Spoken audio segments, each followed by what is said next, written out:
the fifth Sunday of Lent.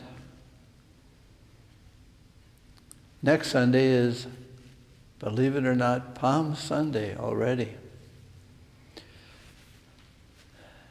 The gospel today is only, that story is only in John's gospel. I want to point out several things. One is it takes place for John in a very important place. It seems like a geographical accidental, but it really is in the temple area. And in the very first public activity of Jesus, in chapter 2 of John's Gospel, after the wedding feast at Cana, right after it, in the same chapter, Jesus goes into the temple and starts throwing things around and driving out activities that were not appropriate to the temple at that time. That happens at the beginning of John's Gospel, whereas in the synoptics, Matthew, Mark, and Luke, it happens later. Why? Because one of the Johannine, one of the aspects of John's Gospel, is that Jesus is the temple.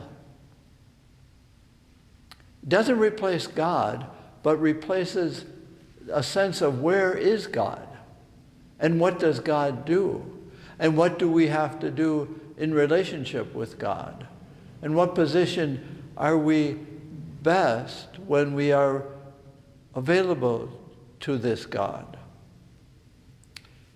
Okay, so in the temple area, the representatives of the temple law, the Pharisees and the scribes, to test Jesus, to provoke him, bring a woman who has been caught in adultery. Now, there are many questions in this gospel. What is Jesus writing with his finger in the dirt? And why didn't they bring the man who was an accomplice in this act of adultery, obviously? They bring the woman because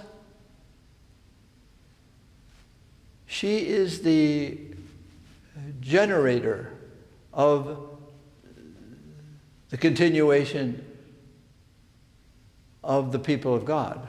She is the producer, the giver of life. She represents the outcasts. And Jesus, in the synoptics and in John's Gospel, why does Jesus deal with women? The woman at the well, for instance, in the synoptics. Why does he deal with women who are sinners or outside the community? Because Jesus came to extend the temple area of not just being there, it's here. And everybody is in that temple. And there is no one to be excluded. The new temple has an embrace rather than a portal, or the door, or a few people get in kind of thing. So he deals with those who are most outside the community. See, sin in the time of Jesus was communal. Everything was communal. And she had broken the ritual and the status of the life-giving of God. So she had stepped outside what is communal.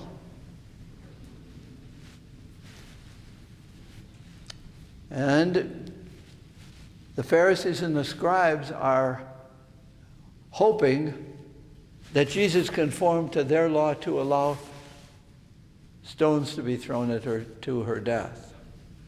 And Jesus says, no, that's not the way to treat the community, to do away with a life-giving person in the community. So they walk away because they hear Jesus say, those who are without sin, they can cast the first stone. There's lots of talk about why did the scribes and Pharisees let go of their pursuit, let go of their case. They have the evidence. And Jesus embraces her.